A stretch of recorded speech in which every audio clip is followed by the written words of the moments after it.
Student levelling की आज class हम बात करेंगे कि अगर हम लेवलिंग वर्क एक हिली एरिया में कर रहे हैं या फिर हम लेवलिंग वर्क प्लेन एरिया में कर रहे हैं तो दोनों में से किस क्षेत्र में यानी दोनों में से किस एरिया में हमें लेवलिंग वर्क करने में ज्यादा कठिनाइयों का सामना करना पड़ सकता है। अगर हम बात करें हिली एरिया की तो हिली एरिया में हमें कौन कौन सी प्रॉब्लम्स हमें देखने को मिलेंगी तो उस पर आज हम डिटेल में चर्चा करेंगे और आपको इस प्रॉब्लम के बारे में इन दोनों जो हमारे एरिया हैं उनमें लेवलिंग के पर हम जो अगर हम लेवलिंग कर रहे हैं इन दोनों एरिया में से किसी भी एक एरिया पर तो हमें कौन कौन सी कठिनाइयों का सामना करना पड़ेगा उसको हम आपको समझाएंगे एक डायग्राम की मदद से और आपको हम अपने कुछ प्रैक्टिकल अनुभव आपसे साझा करेंगे। तो आज क्लास हम इसी पर हम बात करेंगे। तो चलिए करते हैं आज क्लास स्टार्ट। इसमें हम बात करते हैं सबसे पहले कि अगर हम हिली एरिया में अगर हम सर्वे कर रहे हैं क्योंकि हम जानते हैं कि लेवलिंग वर्क जब हम हिली एरिया में कर रहे हैं तो हिली एरिया की जो हमारी टोपोग्राफी होती है जो हमारी स्थल की आकृति होती है उसमें हम देखते हैं कि जमीन में लगातार या तो हमारा डाउनवर्ड ग्रेडियंट या फिर हमारा लगातार हमें अपवर्ड ग्रेडियंट देखने को मिलता है। बहुत कम ऐसी जगह होती है पहाड़ी क्षेत्रों में जहां पर हमें जमीन प्लेन समतल देखने को मिलती है।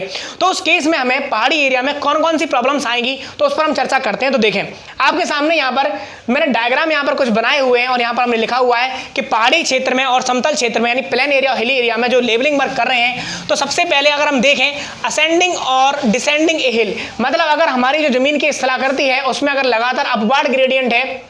और या फिर अगर हम बात करें लगातार डाउनवर्ड ग्रेडियंट है तो वहां पर हम अगर हम लेवलिंग वर्क कर रहे हैं तो क्या क्या हमें देखने को मिलेगा। तो देखें जरा अगर मैं यहां पर असेंडिंग हिल की बात करें अगर पहाड़ी कोई क्षेत्र है और वहां पर अगर हम लगातार अपवर्ड ग्रेडियंट अगर हमें देखने को मिल रहा है तो उसमें हमने यहां पर स्टाफ रखा हुआ है ये क्योंकि हमारी जो वर्किंग डायरेक्शन है वो अपवर्ड डायरेक्शन में है और हमने एक स्टाफ यहां पर रखा। तो अब आप देखिए कि अब हम इसमें लेवल मशीन को अगर हम सेट करते हैं यहां पर हमने लेवल मशीन को यहां अगर सेट कर दिया तो यहां पर हमें क्या देखने को मिलेगा कि इसकी जो लाइन ऑफ साइट है आप देखें यहां पर अगर मैं बात करूं कि जो लेवल मशीन है उससे जो लाइन ऑफ साइट निकलेगी वो हमारी यानी हम बैक साइड ये हम आप जानते हैं कि जब भी हम सर्वे में जब भी हम कोई लेवलिंग वर्क करते हैं तो सबसे पहली रीडिंग हमारी बैक साइड होती है और लास्ट रीडिंग जिसके बाद हम मशीन को चेंज करते हैं वो फोर साइड होती है। उसके बीच में जितनी भी हम रीडिंग्स लेते हैं स्टाफ पर वो हमारी इंटरमीडिएट साइड कहलाती है। तो अब देखें फोर साइड और बैक साइड के बीच में अगर हम चर्चा करें कि इन दोनों में से कौन सी रीडिंग को लेना यहां पर ज्यादा टफ होगा क्योंकि मेन क्वेश्चन हमारा यही है कि जो टफ हमारी जो हमें कठिनाई आएगी वो इस केस में हम देखेंगे कि फोर साइड अब जानते हैं कि ये हमारी रीडिंग जो होगी वो क्या होगी फोर साइड होगी क्योंकि इस रीडिंग के बाद मुझे इंस्ट्रूमेंट को यहां चेंज करना पड़ेगा। अब आप देखें अगर मैं इंस्ट्रूमेंट को यहां रखता हूं इस पोजीशन में रखता हूं तो मैं बैक साइड को तो आसानी से पढ़ पाऊंगा लेकिन मैं इंस्ट्रूमेंट पर जो हमारी फोर साइड जो रीडिंग है वो स्टाफ पर वो रीडिंग पढ़ने में मुझे काफी कठिनाई होगी। तो मुझे क्या करना चाहिए मुझे करना ये चाहिए कि इंस्ट्रूमेंट को मुझे कहां सेट करना होगा मुझे आसपास जो हमारी फोर साइड रीडिंग है यानी फोर साइड जो हमारा स्टेशन है उस पर मुझे इंस्ट्रूमेंट को सेट करना होगा जिससे मैं क्या कर पाऊंगा जिससे मैं यहां से जो लाइन ऑफ साइट निकलेगी वो लाइन ऑफ साइट से मैं आसानी से क्या कर सकता हूं इसकी फोर साइड यहां पर पढ़ सकता हूं। अब यहां पर देखिए इसके बावजूद यानी हम इंस्ट्रूमेंट को फोर साइड के पास रख रहे हैं उसके बावजूद भी हमें कठिनाइयों का सामना करना पड़ेगा। क्या एक तो ये बात आपको ध्यान रखनी है कि जब भी हम लेवलिंग वर्क करते हैं पहाड़ी क्षेत्र पर यानी अगर हमारा अपवर्ड ग्रेडियंट है या डाउनवर्ड ग्रेडियंट है तो स्टाफ को वर्टिकली हेल्ड करने में हमें सबसे बड़ी प्रॉब्लम हमें होती है और स्टाफ हम वर्टिकली हेल्ड नहीं कर पाते। स्टाफ हमारा आगे की तरफ झुक सकता है या स्टाफ हमारा पीछे की तरफ इंक्लाइन हो सकता है या साइडों में स्टाफ हमारा इंक्लाइन हो सकता है। तो एक तो सबसे बड़ी हमारे लिए जो प्रॉब्लम वाली बात है वो यही है कि स्टाफ को हम वर्टिकली हेल्ड नहीं कर पाते हैं या फिर हमें वर्टिकल हेल्ड करना काफी मुश्किल होता है। तो इसके लिए हम क्या करते हैं इसके लिए हम प्लम बॉब यूज करते हैं ताकि हम स्टाफ की वर्टिकलिटी यानी उसकी जो ऊर्ध्वाधर जो ठीक ऊर्ध्वाधर स्थिति में रहे इसको चेक करने के लिए हम क्या करते हैं प्लम बॉब का यूज करते हैं। तो यहाँ पर देखिए कुछ पॉइंट्स लिखे हुए हैं उस पॉइंट्स पर हम देखते हैं उसके बाद हम फिर चर्चा करेंगे कि it is difficult to ascertain the verticality of a level staff on slope यानी जो हमारे स्लोप वाली जमीनें हैं वहां पर हम स्टाफ को सीधे वर्टिकल कंडीशन में हम नहीं रख पाते हैं या फिर हमें बहुत ज़्यादा डिफिकल्ट होता है ये वर्टिकल रखना स्टाफ को। इसके लिए फिर क्या करते हैं ड्यू टू दिस यानी इसके कारण the plumb bob is use to check the verticality of staff यानी प्लम बॉब यानी जो हम जिसे हम साहुल कहते हैं तो साहुल यूज करते हैं हम स्टाफ की वर्टिकलिटी चेक करने के लिए। अब आगे देखें कि अगर आपसे ये कहा जाए कि असेंडिंग ए हिल यानी जब अगर हम अपवर्ड ग्रेडियंट पर वर्किंग डायरेक्शन हमारी इस तरीके से है तो उस केस में आप यहां से खुद सोच के देखिए कि हमें फोर साइड पढ़ना ज्यादा आसान है या बैक साइड पढ़ना ज्यादा आसान है। तो मैं आपसे ये कहता हूं यहां पर कि हमें इस केस में जब हम प्रैक्टिकल करते हैं किसी ऐसी ज़मीन का जिसका अपवार्ड ग्रेडियंट हो, तो उस केस में हमें क्या देखने को मिलेगा, जो हमारी फोरसाइड रीडिंग है उसके फोरसाइड रीडिंग को हम काफ़ी मुश्किल होता है पढ़ना। उससे कुछ कारण मैं आपको बताता हूँ। कारण नंबर 1 ये है कि देखें, जब हम स्टाफ को इस तरीके से रख रहे हैं और सर्वेयर अपनी बैक साइड की रीडिंग पढ़ेगा तो वो आसानी से रीडिंग पढ़ सकता है। जबकि अगर हम बात करें इस साइड में खड़ा होकर जब सर्वेयर फोर साइड की रीडिंग पढ़ेगा तो ये जो रीडिंग होगी वो हमारी bottom of the staff reading होगी, यानी हम ये कह सकते हैं जो रीडिंग हम स्टाफ पर पढ़ रहे हैं वो काफ़ी नीचे की रीडिंग होगी और जो बॉटम की रीडिंग्स होती हैं उनको पढ़ने में हमें काफ़ी प्रॉब्लम्स आ सकती हैं। क्या मैं एक बात ये भी कह सकता हूँ कि यहाँ पर अगर और आगे स्टाफ हमारा रखा हो तो रीडिंग बिल्कुल कहाँ पर होगी, पहाड़ी के बिल्कुल टच करती हुई होगी, यानी ज़मीन पर बिल्कुल टच करती हुई इतनी बॉटम की रीडिंग होगी और इस रीडिंग को हमें पढ़ने में काफ़ी प्रॉब्लम आएंगी। तो आप ये कह सकते हैं कि असेंडिंग हिल, यानी कि जब हम अपवर्ड ग्रेडियंट पर सर्वे कर रहे हैं तो उस केस में हमें फोर साइड रीडिंग पढ़ना ज़्यादा मुश्किल होता है इन कंपैरिजन ऑफ बैक साइड। तो एक तो ये कारण हुआ कि बॉटम की रीडिंग हमें पढ़ने में काफ़ी प्रॉब्लम होगी। लेकिन अगर हम ये बात कहें कि इसमें अगर हम अपनी खुद की पोजीशन की बात करें, सर्वेयर कहाँ कंफर्टेबल फील करता है, क्योंकि देखिए कठिनाई हमारी कई तरह की हो सकती है। अगर हम अपनी पर्सनल प्रॉब्लम की अगर हम बात करें उसमें, तो यहाँ पर हम देखेंगे कि जब हम यहाँ पर इस ग्रेडियंट पर खड़े होंगे, आप जानते हैं कि जब सर्वेयर इधर खड़ा हुआ होगा और वो बैक साइड की रीडिंग देख रहा होगा तो वो अपने आराम से यहाँ पर खड़ा हो सकता है, जबकि इस केस में उसकी हाइट की प्रॉब्लम आ सकती है या फिर उसे उचकना पड़ सकता है रीडिंग देखने के लिए,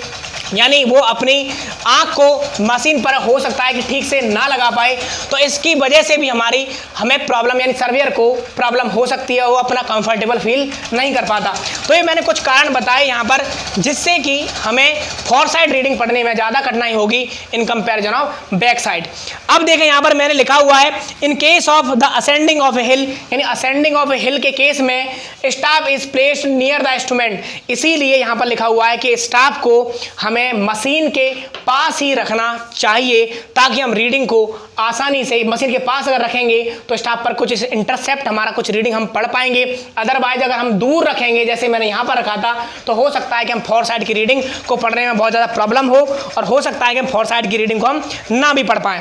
तो आगे यहाँ पर लिखा हुआ है कि during fore side because it is difficult to take reading near foot of the staff, क्योंकि स्टाफ पर रीडिंग हमें पढ़ने में क्या हो रही है, कठिनाई महसूस होती है। इसीलिए लिखा हुआ है यहाँ पर वी कैन से, इसीलिए हम ये कह सकते हैं कि While ascending a hill, it is easy to read back side than a fore side। इसीलिए हमने कहा है कि ascending of a hill के केस में हमें फोर साइड रीडिंग को पढ़ना काफ़ी कठिन है, जबकि हम बैक साइड रीडिंग को आसानी से हम पढ़ सकते हैं। अब आगे बात करें इसका बिल्कुल अपोजिट रूप, यहाँ पर अगर आप देखें उसमें आप देख सकते हैं कि डिसेंडिंग ऑफ हिल का अगर बात करें तो यहाँ पर आप देखें हम सर्वे कर रहे हैं डाउनवर्ड डायरेक्शन में ऐसे जा रहे हैं, ये हमारा डिसेंडिंग ऑफ हिल हो गया। और दूसरा यहाँ पर हमने स्टाफ रखा हुआ है। अब हम मशीन को अगर यहाँ सेट करते हैं तो उस केस में आपको क्या देखने को मिलेगा कि देखें यहाँ पर अगर आप देख रहे हैं तो ये रीडिंग हम फोर साइड है और ये हमारी रीडिंग कैसी होगी, फोर साइड होगी और रीडिंग हमारी बैक साइड होगी। तो डिसेंडिंग हिल में यानी कि डाउनवर्ड ग्रेडियंट में जब सर्वेयर रीडिंग ये पढ़ेगा तो उसे बैक डायरेक्शन में, क्योंकि आप देखें कि ये जो हाइट होगी हमारी ज़्यादा होगी और स्टाफ की बॉटम की रीडिंग, वही वाला केस यहाँ पर भी है, स्टाफ की बॉटम की रीडिंग पढ़ना कठिन है। दूसरा सर्वेयर की हाइट का यहाँ प्रॉब्लम हो सकता है। दूसरा इसमें यह भी दिक्कत हो सकती है कि सर्वेयर अपनी स्थिति डाउनवर्ड ग्रेडियंट की वजह से अपनी स्थिति को बहुत समय तक सही से, क्योंकि रीडिंग देखते टाइम हमें बहुत ही सावधान रहना होता है, तो वो हमारा जो कंसंट्रेशन है वो बिगड़ सकता है इस डायरेक्शन में देखने पर। लेकिन अब आप देखिए जरा, सर्वेयर जब इस डायरेक्शन से इस डायरेक्शन की ओर देख रहा होगा तो आराम से वो यहाँ पर अपनी पोजिशन को बनाए रख सकता है और आराम से रीडिंग को यहाँ पर पढ़ सकता है। तो यही कहेंगे अब इसमें हम ये कहेंगे कि डिसेंडिंग हिल, यानी अगर हमारा डाउनवर्ड ग्रेडियंट में अगर हमारी वर्किंग डायरेक्शन है और डाउनवर्ड ग्रेडियंट इस तरीके से है पहाड़ी का, तो उस केस में हम देख पाएंगे कि फोर साइड रीडिंग हमें पढ़ना ज्यादा आसान होगा in comparison of back side. तो यहां पर इसलिए लिखा हुआ है कि we can say while descending a hill it is easy to read fore side then a back side, यानी कि डिसेंडिंग ऑफ ए हिल के केस में हमारी जो फोर साइड रीडिंग है उसको पढ़ना ज्यादा कठिन है इन कंपैरिजन ऑफ बैक साइड। अब आप देखिए यहां पर चर्चा करते हैं कि हमें किस टाइप की प्रॉब्लम्स, मैं अगर आपको पर्सनल अपनी एक्सपीरियंस की अगर मैं बात बताऊं कि जब हमने पहाड़ी एरिया में जब हमने सर्वे किया था तो वहाँ पर कई तरह की प्रॉब्लम्स हमें देखने को मिलती हैं। जैसे आप देखें इस डायग्राम में मैंने एक यहाँ पर कुछ इस तरह का डायग्राम बना रखा है। इतना पोर्शन हमारा डिसेंडिंग हिल है और इतना पोर्शन हमारा असेंडिंग हिल है, या आप ये कह सकते हैं कि इतने रोड के हिस्से में डाउनवर्ड डायरेक्शन में आना है और रोड के इतने हिस्से में हमें अपवर्ड डायरेक्शन में जाना है। तो अब आप क्या करेंगे, यहाँ पर जब आप सर्वे स्टार्ट करेंगे इस पॉइंट से तो ये रीडिंग आप जानते हैं कि बैक साइड ही होगी, ये बात हम अच्छी तरह जानते हैं। अब हमने क्या हुआ, मशीन को हमें क्या करना पड़ेगा, मशीन को बिल्कुल हमें इसके नज़दीक सेट करना होगा, क्योंकि अगर हम मशीन को, यहाँ आप खुद सोच से देखिए कि अगर मैं मशीन को यहाँ रखता हूँ तब मैं रीडिंग को पढ़ पाऊंगा, या मैं मशीन को अगर मैं यहाँ रख देता हूँ तब मैं इस रीडिंग को पढ़ पाऊंगा। तो आप जाहिर सी बात है कि अगर हम मशीन को यहाँ रखते हैं तो रीडिंग हमें पढ़ने में ज़्यादा कठिनाई होगी। तो आप ये भी कह सकते हैं कि डिसेंडिंग हिल के केस में जब हम डाउनवर्ड डायरेक्शन में चल रहे हैं तो हमें इंस्ट्रूमेंट को कहाँ रखना पड़ता है, बैक साइड के बिल्कुल नज़दीक, यानी कि हमारा जो पहला स्टेशन है उसके बिल्कुल हमें नज़दीक रखना होगा। तो हमने क्या करना है, हमने ये स्टॉप की सिचुएशन रखनी है। अब हम देखेंगे कि हमने ये रीडिंग, अब यहाँ पर आप ये वाली जो कंडीशंस हैं यहाँ पर इस तरीके से आप सर्वे की रीडिंग पढ़ पाएंगे। अब आप देखिए यहाँ पर जब आपने एक स्टॉप की रीडिंग पढ़ी तो ये हमारी इंटरमीडिएट साइड हो गई और इसके बाद हमें इंस्ट्रूमेंट चेंज करना है, इसलिए मैंने इसको फॉर साइड लिख दिया। अब आपको समस्या यहाँ पर ये भी होगी कि आप जितना ज़्यादा ग्रेडियंट होगा, जितना ज़्यादा ज़मीन हमारी स्टीपर ग्रेडियंट में हो, स्टीपर होगी, तीखा ढाल जहाँ पर जितना ज़्यादा होगा वहाँ पर आप उतनी ही कम रीडिंग्स आप ले पाएंगे। क्योंकि आप देखें स्टाफ की हम जानते हैं एक फिक्स हाइट होती है और उस फिक्स हाइट के बाद हम उस पर रीडिंग नहीं पढ़ पाएंगे। तो यही प्रॉब्लम आपको यहाँ देखने को मिलेगी, क्योंकि स्टाफ को अगर मैं और आगे रखता हूँ तो वो जो लाइन ऑफ साइट है इस स्थिति में हम जब हमने इंस्ट्रूमेंट को रखा, और हम जानते हैं लाइन ऑफ साइट एकदम हॉरिजॉन्टल यहाँ से निकलती है, और यहाँ से जब लाइन ऑफ साइट निकलेगी तो आप देखेंगे कि लाइन ऑफ साइट हमारी स्टाफ से ऊपर चली जाएगी और स्टाफ की रीडिंग हम नहीं पढ़ पाएंगे। तो इसीलिए हम यहाँ पर क्या करना पड़ेगा, हमें यहाँ पर इंस्ट्रूमेंट को चेंज करना पड़ेगा और यहाँ पर फिर दोबारा से हमें इसी स्टाफ के नज़दीक यहाँ पर हमें मशीन को सेट करना होगा। मैं आपको बता रहा हूँ इसीलिए क्योंकि जब भी मशीन हम फर्स्ट टाइम सेट करते हैं डाउनवर्ड ग्रेडियंट पर तो उस केस में हमें मशीन को हमेशा उस स्टेशन के पास नज़दीक रखना होता है जो स्टेशन हमारा बिल्कुल सबसे पहले यहाँ पर, यानी कि बैक साइड वाला स्टेशन ही हमारा होता है वो जिसके नज़दीक हम इंस्ट्रूमेंट को रखते हैं। तो अब फिर वही सिचुएशन यहाँ पर आपको देखने को मिलेगी, एक बार रीडिंग लेंगे, दूसरी बार रीडिंग आप नहीं ले पाएंगे, उसके बाद अगली रीडिंग आप नहीं ले पाएंगे, दूसरी रीडिंग हमारी ये फॉर साइड हो गई और ये बैक साइड हो गई। तो उम्मीद ये मुझे है अब कि अब आपको ये समझ में आ गया होगा कि जो मैं अभी आपको बता रहा था रीडिंग पढ़ने की प्रॉब्लम आप देखिए जब हम डिसेंडिंग ऑफ हिल में चल रहे हैं तो रीडिंग पढ़ने में बैक साइड में प्रॉब्लम आएंगी। आप देख पा रहे हैं कि यहाँ सर्वेयर की हाइट और वो रीडिंग पढ़ने में वो कंसंट्रेशन वो कंफर्टेबल फील नहीं कर पाता, इस वजह से उसकी यहाँ पर आपको प्रॉब्लम देखने को मिल सकती है। अब आप देखें यही प्रक्रिया अगर हम आगे चल रहे हैं तो ये इसका जस्ट उल्टा हमारा यहाँ पर होगा। अब आप देखिए यहाँ पर कि एक स्टाफ आपने यहाँ पर रखा हुआ है। अब आप क्या करेंगे, अगर मशीन को यहाँ सेट कर लेते हैं, यानी कि मैं जो आपको ये वाली सिचुएशन बता रहा था अब इस वाली सिचुएशन पर हम चलें तो इसका पूरा उल्टा यहाँ पर है। क्यों? क्योंकि अगर मैं यहाँ पर मशीन को रखता हूँ तो यहाँ पर रखे हुए स्टाफ की रीडिंग को मैं नहीं पढ़ पाऊंगा, और अगर मैं पढ़ भी पाऊंगा तो इतना ज़्यादा वो नज़दीक होगी, वो रीडिंग हमारी 0 के आसपास या 0 पॉइंट बहुत ही नज़दीक, यानी कि हम ये कहेंगे कि स्टाफ के बॉटम की रीडिंग होती है जिनको हमें पढ़ने में काफ़ी प्रॉब्लम में होती है। तो अब देखें यहाँ पर आप कि जो रीडिंग हमारी ये है ये हमें प्रॉब्लम होगी, तो इसलिए हमें क्या करना होगा, इंस्ट्रूमेंट को किसके नज़दीक रखना है, अब इंस्ट्रूमेंट को हमें आगे वाले स्टेशन पर नज़दीक हमें यहाँ पर रखना होगा। तो अगर मैंने स्टाफ यहाँ रखा है तो मशीन को मुझे यहाँ रखना होगा। अगर मैं ये चाहता हूँ कि मैं ज़्यादा रीडिंग पढ़ पाऊँ तो अब आप देखें, अब आप एक रीडिंग आगे की भी पढ़ सकते हैं, जबकि देखें आप यहाँ पर भी हमें रीडिंग पढ़ने में प्रॉब्लम होगी। तो आप यही कहिए कि ये BS है और ये हमारी फोर साइड है, एक बार ही रीडिंग हमें लेने को मिलेगी। मतलब ये भी कह सकते हैं कि प्लेन एरिया में हम करते हैं तो हम एक बार में बहुत सारी IS लेकर रीडिंग को लेते हुए हम सर्वे करते हुए चले जाते हैं, लेकिन जब हम पहाड़ी एरिया में सर्वे कर रहे होते हैं तो हमें बहुत ही कम IS हम ले पाते हैं, क्योंकि वहाँ पर वो डिपेंड करता है कि ग्रेडियंट जितना ज़्यादा स्टीपर होगा हम स्टाफ को ज़्यादा बार नहीं रख पाएंगे। यानी सर्वे एक बार की स्थापना पर, इंस्ट्रूमेंट को एक बार रखने पर बहुत लंबाई का हम सर्वे नहीं कर पाते हैं, जबकि अगर हम प्लेन एरिया की बात करें तो इंस्ट्रूमेंट को एक बार रखकर हम कई रीडिंग हम लेते हैं, बहुत सारी IAS ले सकते हैं। तो अब लेकिन हमारा ऐसा पहाड़ी क्षेत्रों में नहीं हो पाता। तो अब आप समझ गए होंगे कि अगर फिर दोबारा से वही बात कि अगर मैं इंस्ट्रूमेंट को और रखना चाहता हूं आगे,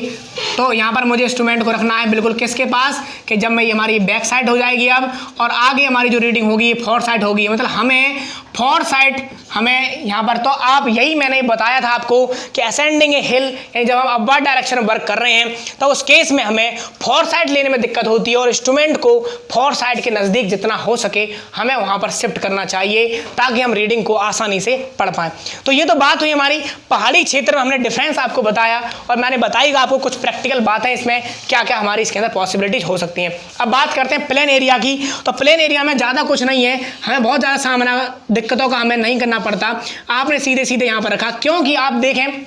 जब भी हम प्लेन एरिया के रोड की बात करते हैं, अगर प्लेन एरिया की जो ज़मीन है जो उसकी स्थलाकृति है उसमें बहुत ज़्यादा हमें अंडुलेशन यानी कि बहुत ज़्यादा हमें अप एंड डाउन्स हमें देखने को नहीं मिलते हैं। तो फिर हम वहाँ पर क्या करते हैं, लगातार आप यहाँ पर एक जगह रख कर बहुत सारी रीडिंग आप यहाँ पर ले सकते हैं, क्योंकि ज़्यादा हम ज़मीन में उतार चढ़ाव नहीं मिलेगा। तो इस तरह जितनी मशीन की कैपेसिटी है या फिर सर्वेयर की जितनी आई साइट है उसकी अपनी कैपेसिटी के अकॉर्डिंग वो क्या कर सकता है, वो सर्वे पर यहाँ पर रीडिंग्स को ज़्यादा से ज़्यादा पढ़ सकता है। तो अब यही आप समझ सकते हैं कि यही हमारा मेन डिफरेंस है और इसमें इतना बड़ा कोई इशू नहीं होगा कि हमें इंस्ट्रूमेंट को कहाँ रखना है। हम अपनी ऐसी सिचुएशन देखकर इंस्ट्रूमेंट रख सकते हैं जहाँ पर मैक्सिमम से मैक्सिमम रीडिंग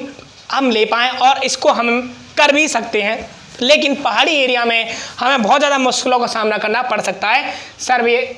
लेवलिंग वर्क के दौरान। तो अब उम्मीद करता हूं कि ये आपको समझ में आ गया होगा कि पहाड़ी एरिया में हमें सर्वे करना यानी कि लेवलिंग वर्क करना हमें थोड़ा सा मुश्किल होता है और वहां पर हमें लेवलिंग वर्क में टाइम कंज्यूम होता है और वो थोड़ा सा टफ साइड के तौर पर आप उसको कह सकते हैं कि वहां पर हमें काम करने में काफ़ी दिक्कतों का सामना करना पड़ सकता है। तो अगर ये लेक्चर आपको समझ में आया कि जो भी बातें मैंने आपको यहाँ पर बताई वो आपके समझ में जरूर आई होंगी, और अगर वीडियो आपको अच्छा लगा है तो वीडियो को लाइक करें, चैनल को सब्सक्राइब करें और